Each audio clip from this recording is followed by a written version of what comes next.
اور آسمان کو اللہ تعالیٰ قیامت والے دن ایسے سمیٹ کے ہتھیلی میں لے لے گا. اس کی شان ہے. سب تعریفات اللہ احکم الحاکمین کی ذات کے لیے خاص ہیں. نبی محترم و مکرم صلی اللہ علیہ وسلم کی ذات اقدس پر درود و سلام کے بعد سورۃ روم آیت نمبر 25. اور اللہ کی نشانیوں میں سے ہے کہ زمین اپنی جگہ پر قائم اور دائم ہے اور آسمان اپنی جگہ پر صحیح سالم کھڑا اور موجود ہے. اور یہ سب اللہ رب العزت کے حکم سے ہی ممکن ہے. اور پھر جب آپ کا رب آپ کو بلائے گا یا پکارے گا دعوتا من الارض اذا انتم تخرجون، پھر تم سب اپنی قبروں سے نکل کے اپنے رب کی طرف دوڑ پڑو گے اور بھاگنا شروع کر دو گے. وَلَهُ مَن فِي السَّمَاوَاتِ وَالْأَرْضِ كُلٌّ لَهُ قَانِتُونَ، اور صرف آسمان کا چھت بن کے کھڑے رہنا، زمین کا کارپیٹ اور بچھونا بن کے ایک جگہ ٹکے رہنا، یہ اللہ کی نشانیوں میں سے نہیں ہے. اور تمہارا قبروں سے اٹھ کے اپنے اللہ کی طرف پہنچ جانا اور لبیک کہنا صرف یہ اللہ کی نشانیوں میں سے نہیں ہے، بلکہ سنو، اس زمین اور آسمان میں جو کچھ بھی ہے سارا کا سارا کس کا ہے؟ اللہ رب العزت کا. اور نہ صرف اللہ احکم الحاکمین زمین اور آسمان کے درمیان موجود ہر چیز کا مالک اور خالق ہے، کل لہ قانتون، بلکہ ہر چیز اپنے اللہ کے حضور جھکی ہوئی ہے اور سمٹی ہوئی ہے اور کپ کپا رہی ہے. احباب ذی وقار، جس طرح زمین اور آسمان اللہ کی نشانیوں میں سے، اسی طرح اللہ رب العزت کی نشانیوں میں سے وَآیَةٌ لَهُمُ اللَّيْلُ نَسْلَخُ مِنْهُ النَّهَارَ فَإِذَا هُمْ مُظْلِمُونَ، اور اللہ کی نشانیوں میں سے ہے کہ دن ختم ہو جاتا ہے اور رات چھا جاتی ہے، اور پھر آپ دیکھتے نہیں کہ وہ چمکتا دمکتا سورج وہ کہاں چلا جاتا ہے، اس کی وہ حدت اور حرارت، اس کی وہ طاقت اور وہ روشنی، اس کی وہ گرمائش وہ کدھر چلی جاتی ہے، سب اتنا آرام اور سکون سے کیسے ہو جاتا ہے؟ ایسے نہیں ہوتا. یقیناً اس کے پیچھے اللہ کی کمال حکمتیں اور اس کی قدرتیں موجود ہیں. الذين يذكرون الله قياما وقعودا وعلى جنوبهم ويتفكرون في خلق السماوات والأرض ربنا ما خلقت هذا باطلا سبحانك فقنا عذاب النار.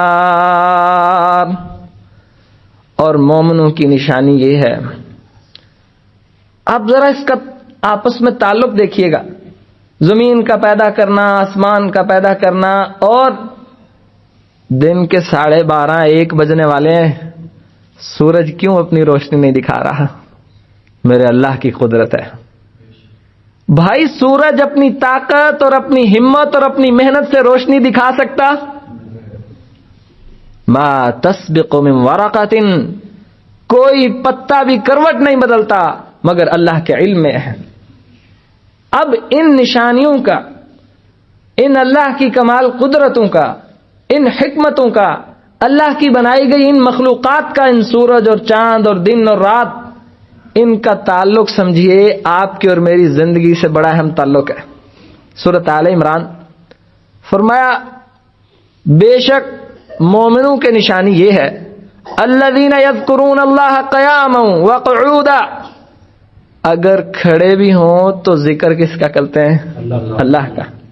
وقعودا وعلی جنوبہم، بیٹھ جائیں تو ذکر جب لیٹ جائیں تو ذکر وَيَتَفَكَّرُونَ فِي خَلْقِ السَّمَاوَاتِ وَالْأَرْضِ، اور آنکھیں کھول کے، کان کھول کے، دل و دماغ کی کھڑکیوں کو حاضر کر کے غور و فکر کرتے ہیں آسمان اور زمین کی بنائی گئی ایک ایک چیز میں، حقیقت میں الذی خلق الموت والحیات لیبلوکم ایکم احسن عملا۔ جب آسمان کو، زمین کو، اللہ کی ان نشانیوں کو، اس کے بدلنے کو، کبھی دن کے 12 بجے ایسی دھوپ کے انسان باہر نہ نکل پڑے، اور کبھی وہی دن کے 12 بجے ایسا سایہ کہ سورج کے بارے میں گمان ہو کہ شاید کبھی سورج یہاں تھا ہی نہیں، ان ساری چیزوں میں غور و فکر کر کے ان کو یاد آتا ہے کہ یقیناً اس کے پیچھے کوئی ان کا مالک اور خالق موجود ہے۔ احباب ذی وقار، نبی علیہ السلام نے فرمایا کہ سورج ہر روزانہ، یہ آپ کی اور میری ہمت ہے معاذ اللہ، نہ جانے کس قدر بہادر ہے انسان، حالانکہ بزدل ہے، یہ آپ کی اور میری جسارت اور جرت ہے کہ ہم اتنی طاقت اپنے اندر پیدا کرتے ہیں اس قدر ڈھٹائی سے کہ اس اللہ احکم الحاکمین کی نافرمانی میں اکڑ کے کھڑے ہو جاتے ہیں۔ لیکن سورج زمین سے کئی گنا بڑا، اور 1 کروڑ کے قریب گلیکسیز اور سٹارز، اور ہر سیارہ اور ستارہ، اگر سورج زمین سے کئی گنا بڑا تو ہر سیارہ اور ستارہ سورج سے کئی گنا بڑا، اور ایک آسمان نہیں، کتنے آسمان؟ اور ان 7 آسمانوں میں یہ اگر آپ حساب کرنے بیٹھیں تو ریاضی کے گھٹنے لگ جائیں گے، حساب ہو نہیں سکے گا، مگر ایک جواب ہمیشہ سے زندہ رہے گا، آخر ان کا خالق اور مالک کون ہے؟ اگر سورج کی یہ بلندی ہے، آسمان اور ستاروں کی یہ بلندی ہے، ان کا اتنا قد کاٹ ہے، اتنی حدت اور اتنی حرارت ہے، اتنا جلال اور روب ہے، سوچو پھر اللہ جل جلالہ کا کیا جلال ہوگا، اس کی کیا شان ہوگی، کیا مقام ہوگا میرے رب کا۔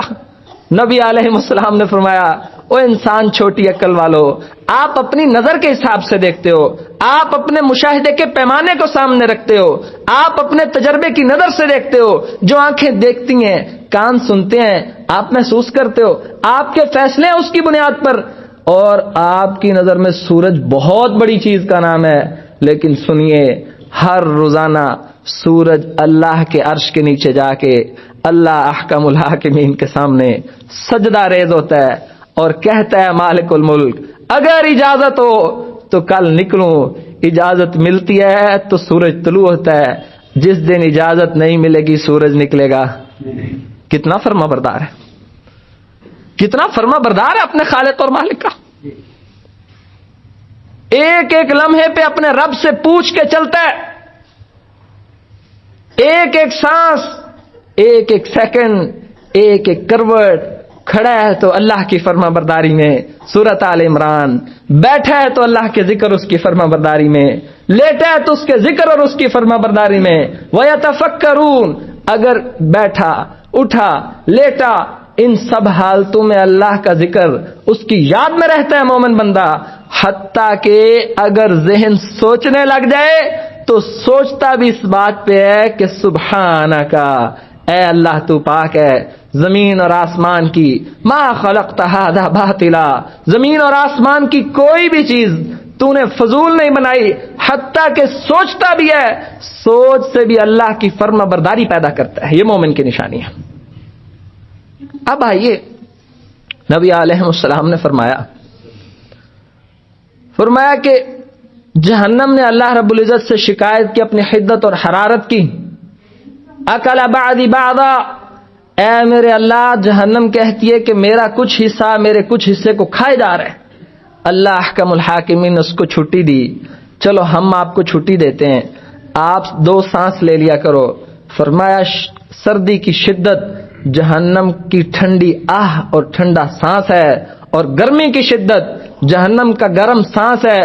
اب ایک سانس پہ دنیا پہ -32 اور -64 ٹمپریچر ہو جاتا ہے، ایک سانس پہ۔ اور یاد رکھیے، جس طرح جہنم میں گرمی کے عذاب ہیں، اسی طرح جہنم کے اندر سردی کے عذاب بھی موجود ہیں۔ اب اس کا مطلب یہ ایک ایک چیز اللہ کی نشانیاں، اس کے پیغامات ہیں، اس کی نصیحتیں ہمیں ہماری عقل کو کھولنے کے لیے، ذہن کو پیغام دینے کے لیے، مسلمان کی فرما برداری کے اسباب پیدا کرنے کے لیے نبی مکرم صلی اللہ علیہ وسلم نے فرمایا الشتاء غنیمت باردۃ، لوگوں سنو، سردیوں کا موسم مومن مسلمان کے لیے ٹھنڈی غنیمت ہے، ایسی غنیمت جس کو جنگ لڑ کے حاصل کرنا بہت آسان ہے۔ الشتاء ربیع المؤمن طال لیلہ فقامہ کثر نہارہ فصامہ، اور سردیوں کا موسم مومن کی بہار ہے، اس کی راتیں لمبی ہو جاتی ہیں، لمبی راتوں میں رات کا قیام کرنا اور تہجد پڑھنا آسان ہو جاتا ہے۔ کثر نہارہ فصامہ، اس کے دن چھوٹے ہو جاتے ہیں، ان دنوں میں وہ روزے رکھ کے اللہ کی فرما برداری حاصل کرتا ہے۔ اور یہ حسن ہے اسلام کا، ایک ایک موسم، ایک ایک موقع، ایک ایک خوشی سیلیبریٹ کرنے کا طریقہ بتایا اللہ احکم الحاکمین نے، اس کے سلیقے سکھائے ہیں۔ اور نبی علیہ السلام نے فرمایا، اللہ رب العزت فرماتے ہیں ابن آدم انہی آیات کے اندر، ثم اذا دعاكم دعوة من الارض اذا انتم تخرجون، رات کا ذکر کرنے کے بعد فرمایا کہ پھر ایک وقت آئے گا جب رب بلائے گا تو یہ قبروں سے اٹھ کے بھاگنا شروع کر دیں گے اپنے اللہ کی طرف سے۔ وَنُفِخَ فِي الصُّورِ فَإِذَا هُم مِّنَ الْأَجْدَاثِ إِلَىٰ رَبِّهِمْ يَنسِلُونَ وَقَالُوا يَا وَيْلَنَا مَن بَعَثَنَا مِن مَّرْقَدِنَا هَٰذَا مَا وَعَدَ الرَّحْمَٰنُ، جب دوسری دفعہ سور پھونکا جائے گا آپ دیکھیں گے، آپ دیکھیں یا نہ دیکھیں یہی حقیقت ہے، لوگ قبروں سے اٹھ کے اپنے اللہ کی طرف دوڑ لگا دیں گے، اور کچھ بندے کہیں گے یا ویلنا من بعثنا من مرقدنا ھذا، ہائے ہمیں ہماری قبروں سے کس نے اٹھا دیا۔ ان کو یقین نہیں تھا قبروں سے اٹھنے کا، جن کو یقین تھا ان کو یہ پوچھنے کی ضرورت نہیں ہے، اور جن کو یقین تھا وہ پوری زندگی اسی یقین کی بنیاد پر اس موقع کی تیاری کرتے رہے۔ ایک محدث یاد آئے، آپ اور ہم بھی کہتے ہیں، بات یہ کہ یہ موسم گزاریں کیسے، اس موسم میں لمبی راتوں میں ہماری ایک بہت بڑی غفلت اور قبروں سے اٹھنے کے یقین کے تعلق سے ایک محدث کو کسی شخص نے کہا آؤ بیٹھ کے تھوڑی دیر گپ شپ لگاتے ہیں، یا یوں کہا کہ آؤ یار کوئی کھیل کود کا سامان کرتے ہیں، کوئی 2 4 5 گھنٹے لمبی چائے پیتے ہیں، کوئی ایسی مجلس سجاتے ہیں ذرا جس میں کچھ وقت گزر جائے۔ سوچئے عزیز ساتھیو، یہ موسم مومنین نے سیلیبریٹ کیے ہیں، انہوں نے ایسے منائے ہیں جیسے منانے کا حق تھا۔ وہ محدث کہنے لگے آپ کے ساتھ بیٹھ کے گپ شپ تو لگاتا ہوں، بس ایک کام کرو، اس سورج کو تھوڑی دیر روک لو تاکہ وقت تھم جائے، وقت تھم جائے اور میں آپ کے ساتھ ضائع کر سکوں۔ حتیٰ کہ آپ کو اور مجھے بھی معلوم ہے وقت تھم نہیں سکتا، یہ وقت اسی طرح گزرتا چلے جانا ہے، اور مومن کی شان نہیں ہے کہ وہ اتنی پیاری اللہ تعالیٰ کی غنیمتیں اور نعمتیں ان کو ضائع کرے۔ اب وہ قبروں سے اٹھ کے یہی کہیں گے یا ویلنا من بعثنا من مرقدنا، ہائے ہمیں ہماری آرام گاہوں سے کس نے اٹھا دیا۔ ھذا ما وعد الرحمن، بندو یہ ہے رب رحمان کا وعدہ، اور اللہ نے آپ سے وعدہ کیا تھا کہ آپ یقیناً یہاں سے اٹھائے جاؤ گے، اور آپ نے اور ہم نے یہاں سے اٹھائے جانا ہے، اس میں کوئی شک نہیں ہے۔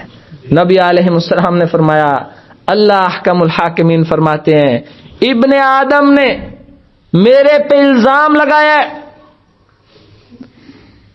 اور دوسری روایت میں ابن آدم مجھے گالی دیتا ہے معاذ اللہ، اور اللہ احکم الحاکمین فرماتے ہیں ابن آدم کو زیب نہیں دیتا اس مالک الملک جس کے سامنے سورج چاند ستارے بھی کچھ نہیں ہے، اس کے سامنے اکڑ دکھائے، ابن آدم کو زیب نہیں دیتا. اور ابن آدم کا اللہ پر الزام لگانا کیا ہے؟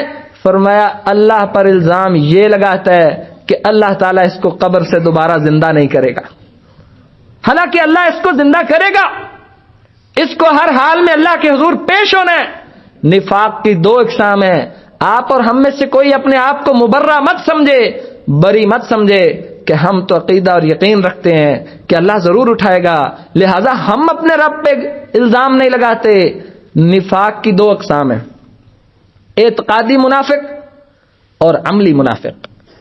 وہ منافق جس کے عقیدے میں نفاق ہے، اس کا نظریہ ہی خراب ہے، اور دوسرا منافق وہ جس کا عقیدہ اور نظریہ تو درست ہے مگر اس کا عمل ایسا ہے جیسا منافقوں کا عمل ہوتا ہے. فجر لیٹ پڑتا ہے، عشاء میں سست نظر آتا ہے، جب لڑائی کرتا ہے تو گالی دیتا ہے، بات بات پہ قسم اٹھاتا ہے، اور وعدہ کرے تو خلاف ورزی کرتا ہے، امانت رکھی جائے تو دھوکہ دیتا ہے. میں کہتا ہوں بے شک ہم یقین رکھتے ہیں ہمیں ضرور اٹھایا جانا ہے، لیکن عمل کے حساب سے یوں ہی لگتا ہے کہ ہمارا یقین، ورنہ مومنوں کی راتیں ایسی نہ گزرتی، ورنہ آپ کے اور میرے دنوں کی یہ ترتیب نہ ہوتی. آپ اپنے آپ سے کیا، ہم اپنے آپ سے پوچھیں اور اپنے معاشرے میں دیکھیں. الشتاء ربیع المومن، سردی کا موسم مومن کے لیے بہار ہے. کتنے مومن ہیں جو خوش ہوتے ہیں کہ بہار آ گئی، دن کو روزہ رکھیں گے، رات کو قیام کریں گے. آپ کو بہت تھوڑے اور بڑے چند ایسے مومن نظر آئیں گے. مطلب محمد کریم صلی اللہ علیہ وسلم وہ فرماتے ہیں کہ بہار ہے، ہم کہتے ہیں نہیں. وہ فرماتے ہیں کہ غنیمت ہے، ہم کہتے ہیں نہیں. وہ کہتے ہیں لوگوں نعمت ہے اس سے فائدہ اٹھاؤ، ہم کہتے ہیں نہیں. ہم الٹے نظر آتے ہیں ہر کام میں. اس سے بڑی اللہ کی معصیت اور نافرمانی کیا ہو سکتی ہے؟ نبی علیہ السلام نے فرمایا وَمَا قَدَرُ اللَّهَ حَقَّ قَدْرِهِ وَالْأَرْضُ جَمِيعًا قَبْضَتُهُ. ان بندوں نے اللہ کی ایسے قدر نہیں کی جیسے اللہ کی قدر کرنے کا حق ہے. وَالْأَرْضُ جَمِيعًا قَبْضَتُهُ، اور یاد رکھو آپ اللہ کی قدر کرو یا نہ کرو، یہ سورج اللہ کی قدر کرتا ہے. یہ راتیں اور دن اللہ کے فرما بردار ہیں، بالکل ہیں. آپ اللہ کی قدر، سورۃ زمر، ان لوگوں نے اللہ کی وہ قدر نہیں کی جیسے قدر کرنے کا حق تھا. حالانکہ اللہ کی شان دیکھیے، اس کی شان یہ ہے وَالْأَرْضُ جَمِيعًا قَبْضَتُهُ وَالسَّمَاوَاتُ مَطْوِيَّاتٌ بِيَمِينِهِ سُبْحَانَهُ وَتَعَالَى عَمَّا يُشْرِكُونَ. اور یہ ساری زمینیں اللہ کے قبضے میں ہیں، اور آسمان کو اللہ تعالیٰ قیامت والے دن ایسے سمیٹ کے جیسے آپ اور ہم کاغذ کو گچو مچو کرتے، سنا؟ جیسے کاغذ اور ورقے کو آپ ہاتھوں میں لپیٹ کے ہتھیلی میں چھپا لیتے ہو، اس طرح اللہ تعالیٰ آسمانوں کو لپیٹ کے اپنی ہتھیلی میں لے لے گا. یہ اس کی شان ہے، یہ اس کا مقام ہے. اور نبی علیہ السلام نے فرمایا، یعنی ہم یہاں سے اللہ احکم الحاکمین کا مقام، اس کی شان، اس کا مرتبہ، اس کا جلال، اس کی کبریائی، اس کی بڑائی، اس کی عظمت، اس کا رعب، اور ساری مخلوق صرف انسان کے علاوہ اس کی فرما برداری کرتی ہوئی نظر آتی ہے. نبی علیہ السلام نے فرمایا لوگوں ایک زمین نہیں، 7 کی 7 زمینیں، ایک آسمان نہیں، 7 کے 7 آسمان، ایک سمندر نہیں، جتنے سمندر ہیں سارے کے سارے سمندر، ایک اور 2 انسان نہیں، 8 اور 10 نسلیں نہیں، آدم سے لے کر آخری انسان تک سارے کا سارا کچھ زمین اور آسمان کا اللہ کے سامنے اتنی ہی اس کی حقیقت ہے جتنی کسی بہت بڑے صحرا اور میدان میں ایک چھوٹا سا چھلا اور رنگ اور انگوٹھی پڑی ہو. یہ اس کا مقام ہے.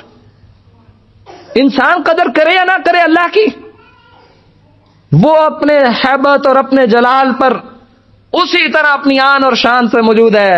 لیکن موسم سردیوں کا ہو، ایک خوش نصیب ایسا ہے جس نے اللہ کی قدر کی.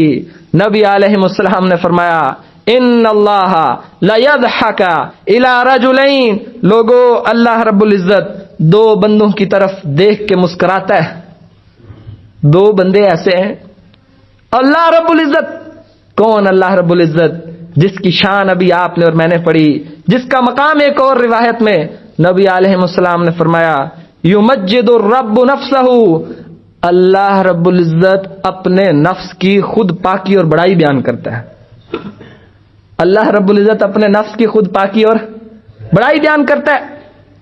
عبداللہ بن عمر کہتے ہیں ایک دن نبی علیہ السلام منبر پہ تشریف لائے اور اللہ رب العزت کی صفات کی اور یہی آیات پڑھی جو میں نے آپ کے سامنے پڑھی، وما قدر اللہ حق قدری والارض جميعا قبضته والسماوات.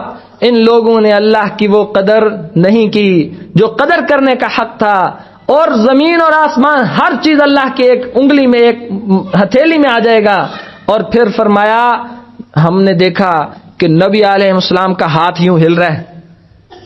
ابن عمر کہتے ہیں ہم نے دیکھا یہ آیات بیان کرنے کے بعد نبی علیہ السلام کا ہاتھ کبھی آگے جاتا ہے کبھی پیچھے جاتا ہے، حتیٰ کہ ہم نے دیکھا نبی علیہ السلام کی ذات اقدس پر کپ کپا اور لرزہ طاری ہو گیا، اور ہمیں خوف ہونے لگا کہ شاید کہ یہ منبر زمین پہ گر جائے.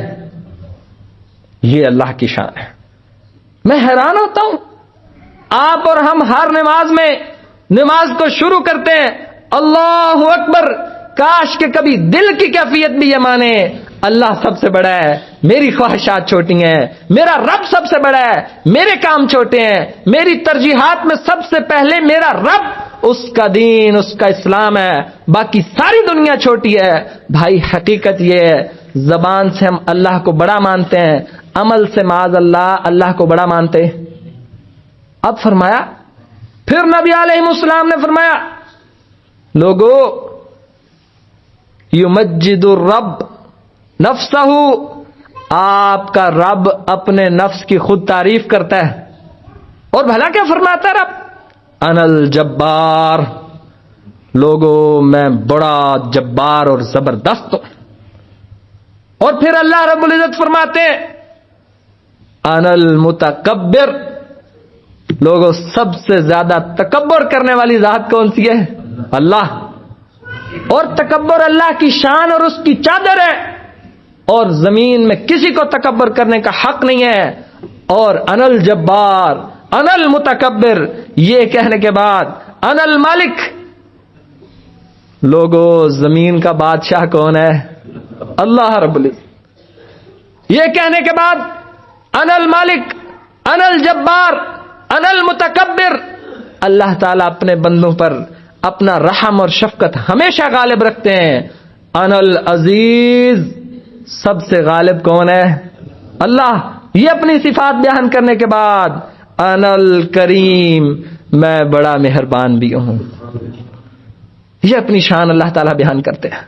اور ایک روایت میں آتا ہے قیامت والے دن جب اللہ تعالیٰ آسمان کو لپیٹ لیں گے اور زمین آسمان کو اپنی مٹھی میں لے لیں گے، اور قرآن حکیم کی آیت کے مطابق زمین اور آسمان کا نظام ایسے سمیٹ دیا جائے گا جیسے کتابیں پڑھنے والا اپنی کتابیں ٹھپ کر کے رکھ دیتا ہے. پھر اللہ رب العزت ساری دنیا سے مخاطب ہوں گے. ذرا ذہن میں دوڑائیے اللہ کی یہ شان، اس کا مقام، پھر دیکھیے گا کون خوش نصیب ہے جس پہ اللہ احکم الحاکمین مسکراتے ہیں، اس کی کیا شان ہوگی. نبی علیہ السلام نے فرمایا اللہ رب العزت یہ سارا کچھ ہاتھ میں لینے کے بعد اعلان کریں گے انا الملک این الملوک الارض، آج بادشاہ کون ہے؟ اللہ رب العزت. آج آپ کا رب پوچھتا ہے بتاؤ دنیا کے بادشاہ کدھر ہیں؟ کوئی بندہ بھی جواب دے سکے گا؟ اور ایک روایت میں لمن الملک اليوم، آج ساری بادشاہتیں ختم ہو گئیں، حتیٰ کہ جبرائیل امین کو بھی موت آ جائے گی. سب فرشتے، سب انسان، سب جن، زمین و آسمان، سارے نظام لپیٹ دیے جائیں گے. اور پھر حقیقی مالک الملک اللہ احکم الحاکمین سوال کریں گے لمن الملک اليوم، بندہ بتاؤ آج کس کی بادشاہت ہے؟ اللہ کی. کاش کہ کبھی اس زندگی میں ہم یہ بات مان جائیں. ساتھیوں یہ زندگی موقع ہے یہ بات ماننے کی، اللہ کی قدر کرنے کا یہ دن ہے ہمارے پاس. ہم اس دل میں اللہ کی حقیقی غیرت اور احساس پیدا کریں، اپنے گناہوں پہ پشیماں. صرف ایک کام آپ سے ایک حدیث ذکر کر کے جاؤں گا. اتنی اللہ کی غیرت سننے کے بعد بھی ہم ان سردیوں کی راتوں میں، ان چھوٹے چھوٹے دنوں میں صرف ایک کام بھی نہ کر سکیں. ایمانداری سے آپ بتائیے پھر ہم نے کوئی اللہ کی غیرت اور عزت کی ہے؟ پھر تو ہم جمعے کی حد تک رہ گئے کہ بات سنتے ہیں تو گرم ہو جاتے ہیں. جو شام ڈھلتی ہے اس کا اثر بھی غروب ہونا شروع ہو جاتا ہے. پھر وہی عادتیں، پھر وہی روش، پھر وہی گناہ کی زندگی، پھر وہی نافرمانیاں، پھر وہی غلطیاں، پھر اسی طرح کے سلسلے. ہمیں کچھ نہ کچھ اپنے اللہ کی غیرت اپنے دل میں پیدا کرنی ہے. نبی علیہ السلام نے فرمایا ان اللہ لیضحک الی رجلین، رجل قام فی لیلۃ باردۃ من فراشہ ووعائہ ولحافہ ثم توضأ. اللہ تعالیٰ دو بندوں کو دیکھ کے مسکرا دیتے ہیں. سبحان اللہ، کیا میرے رب کا مسکرانا ہوگا، کیا اللہ کی رحمتیں ہوں گے اس بندے پہ. فرمایا پہلا بندہ جو لیلۃ باردۃ، ٹھنڈی رات میں اٹھ جاتا ہے. آسان نہیں ہے، مشکل کام ہے. ٹھنڈی رات میں اٹھتا ہے، من لحافہ، اپنے بستر کو اٹھا کے پھینکتا ہے، اپنی چادر کو سائڈ پہ کرتا ہے، اپنی اس آرام دہ جگہ سے اٹھ کھڑا ہوتا ہے. فتوضا، اٹھ کے کیا کرتا ہے؟ وضو کرتا ہے. کھڑا ہوتا ہے اور وضو کرتا ہے. اور ثم قام الی الصلاۃ، پھر وضو کرنے کے بعد نماز کے لیے کھڑا ہو جاتا ہے. اللہ رب العزت اپنے فرشتوں سے کہتے ہیں فیقول اللہ عز وجل ما حمل عبدی ھذا علی ما صنع وہو اعلم. اللہ تعالیٰ فرشتوں سے پوچھتا ہے، حالانکہ اللہ کو سب پتہ ہے، پوچھتا ہے میرے فرشتوں یہ ٹھنڈی رات میں اس بندے کو بستر سے کس چیز نے جدا کر دیا؟ آخر کیا بات ہے کہ یہ کیوں اپنے بستر سے جدا ہو گیا؟ فرشتے کہتے ہیں یا اللہ تیری رحمت کی امید رکھتا ہے اور تیرے عذاب سے ڈرتا ہے، بس اس لیے کھڑا ہو گیا. اور اللہ کا الحاکمین کہتے ہیں میرے فرشتوں میں نے اپنے اس بندے کے لیے اپنی رحمت لکھ دی ہے، اور جس چیز سے ڈرتا ہے میں نے فیصلہ کر دیا میں اس کو ضرور دنیا کے سارے خوف اور آخرت کے سارے خوفوں سے نجات عطا فرماؤں گا. جاگیں گے راتوں کو انشاءاللہ. بہت بڑی سعادت کی بات ہے. آپ تھوڑی سی کوشش تو کرنا شروع کریں. بڑی لمبی راتیں ساتھیوں. انسان ایمان والا ہو، غیرت والا ہو تو یقین جانیے سو سو کے تھک جاتا ہے، لیکن مومن اپنی کاہلی اور سستی کی بنیاد پر تھک کے پھر سونے لگ جاتا ہے. اس کو یاد نہیں آتا کہ میرے کوئی عزت والا رب بھی موجود ہے، میرا کوئی اللہ احکم الحاکمین بھی موجود ہے، میرا کوئی وہ شان والا رب موجود ہے جس کی دنیا قدر نہیں کرتی، لیکن میں اپنے اللہ کی قدر جانتا ہوں. جو قدر جانتا ہے اس نیکی پہ لگنا شروع ہو جائے گا. اللہ تعالیٰ اس کی فرضی نمازیں بہتر کر دے گا. اللہ تعالیٰ اس کی زندگیوں سے گناہ کو دفع کر دے گا. اللہ اس کو رحمت اور برکتوں سے بھر دے گا. اور آپ نے سن رکھا ہے نبی علیہ السلام نے فرمایا بندہ خود اٹھے، اپنی اہلیہ کو اٹھائے، اللہ تعالیٰ ایسے میاں بیوی پہ اپنی رحمت کرتا ہے. ایک کام. دوسرا کام سردیوں میں تھوڑا سا مشکل ہے لیکن اجر بڑا ہے. اور اسلام کا اصول جانیے. نبی علیہ السلام نے حضرت عائشہ رضی اللہ عنہا کو فرمایا تھا عائشہ آپ کو عمرے میں بڑی تکلیف ہوئی ہے، لیکن اللہ رب العزت کا اصول ہے کہ جس شخص کو تکلیف زیادہ ہوتی ہے اللہ تعالیٰ اس کی تکلیف کی وجہ سے اس کو اجر بھی زیادہ عطا فرماتے ہیں. اور اس کا یہ مطلب نہیں کہ آپ اور ہم اپنی آسانیاں ختم کر کے جان بوجھ کے اپنے آپ کو مشقتوں میں ڈالیں. نہیں، جو اللہ نے نعمتیں دی ہیں استعمال کریں، شکر ادا کریں، لیکن جہاں جہاں اللہ نے کہا ہے وہاں شوق سے تکلیف اٹھایا کریں. اور دوسرا کام بتا دوں جی انشاءاللہ اللہ تعالیٰ آپ کو ہم سب کو توفیق عطا فرمائے. نبی علیہ السلام نے فرمایا لوگو آپ کو ایسی نیکی بتاؤں جس سے گناہ جھڑ جاتے ہیں، جس سے نیکیاں بڑھ جاتی ہیں اور اللہ کی رضا ملتی ہے. اسباغ الوضوء علی المکارہ وانتظار الصلاۃ بعد الصلاۃ. جب دل نہ چاہے، جب ٹھنڈا پانی نظر آ رہا ہو پھر بھی اللہ کی رضا کی خاطر وضو کر لیا کرو. اللہ تعالیٰ گناہ مٹا دے گا, اللہ تعالیٰ نیکیوں کی برسات کر دے گا. وانتظار الصلاۃ بعد الصلاۃ, سردیوں کے دن یاد آئے, ظہر پڑھ کے انسان پہنچتا ہی ہے دکان پہ, ٹھیک 40 منٹ بعد پھر خیال آتا ہے کہ عصر شروع ہونے والی ہے, ابھی عصر سے پھر گیا, مغرب شروع ہونے والی ہے. بد نصیب لوگوں کا وتیرہ ہے, وہ کہتے ہیں ہم سارا دن عبادت نمازیں ہی پڑھتے رہے معاذ اللہ, اور کئی تو بیچارے انتہا کے بد نصیب, مولوی صاحب ساری کٹھی نہ پڑھ لیا کریں, آپ کو قدر نہیں ہے اپنے رب کی. بھائی آپ اگر اس پہ اتفاق ہے علماء کا, کوئی شخص بیت اللہ میں پیدا ہو اور ساری زندگی حتیم یا حجر اسود کے سامنے سجدے میں پڑا رہے اور بچپن سے لے کر بڑھاپے تک سجدے میں پڑا رہے, اسی حالت میں فوت ہو جائے, وہ بھی اللہ کی عبادت کا حق ادا کر سکتا؟ ہم نے کوئی احسان کر دیا فرض پڑھ کے اللہ پہ؟ ہم نے کوئی کمال کر دیا اللہ پہ؟ ہم نے اپنا ہی فائدہ کیا ہے. نبی علیہ السلام نے فرمایا بھائی دل نہ بھی چاہے آپ عمل کر کے تو دیکھیں, بس کھڑے کھڑے وضو بذات خود ایک عبادت ہے, وضو گناہوں سے ڈھال ہے, وضو اللہ کی رحمت کو دعوت دیتا ہے. نبی علیہ السلام نے فرمایا بندہ رات کو سوتا ہے اور وضو کی حالت میں سوتا ہے, رات پوری اس کے لیے عبادت لکھی جاتی ہے. جب کروٹ لیتا ہے فرشتہ اس کے لیے دعا کرتا ہے کہ اللہ تعالیٰ اس کو معاف فرما دے. اور جس بندے کی 60 سالہ زندگی ہے, صرف 8 گھنٹے بھی روزانہ کی نیند لگائیں, 60 سالہ زندگی میں سے کم و بیش 15 سال جو 8 گھنٹے روزانہ سوتا ہے, 60 سالہ زندگی میں سے 15 سال سو کے گزر جاتے ہیں. کیا خوش نصیبی ہے ہماری کہ اسلام ہمیں ہمارے 15 سال مفت کے سارے نیکیاں بنانے کی طرف ترغیب کرتا ہے. آپ صرف یہ عادت بنائیں, وضو کو اپنے اوپر لازم کریں. اس کے اوپر نبی علیہ السلام نے فرمایا وضو ایسی چیز ہے مومن بندے کے علاوہ کوئی بندہ بھی وضو برقرار نہیں رکھ سکتا, حدیث ہے. اور کوشش کریں, مومن کی یہ شان ہے, مومن پیٹو ہوتا نہیں ہے.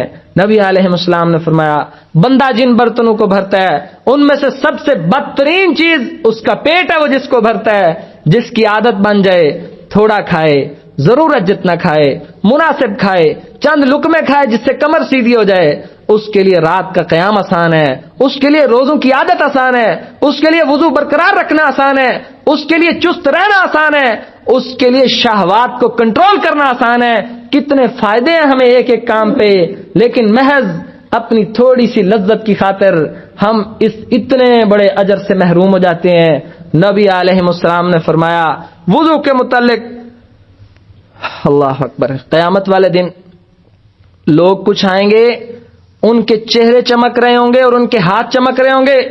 فرمایا یہ چہرے اور ہاتھوں کا چمکنا اس کی وجہ یہ ہوگی کہ یہ زمین میں وضو کرتے تھے.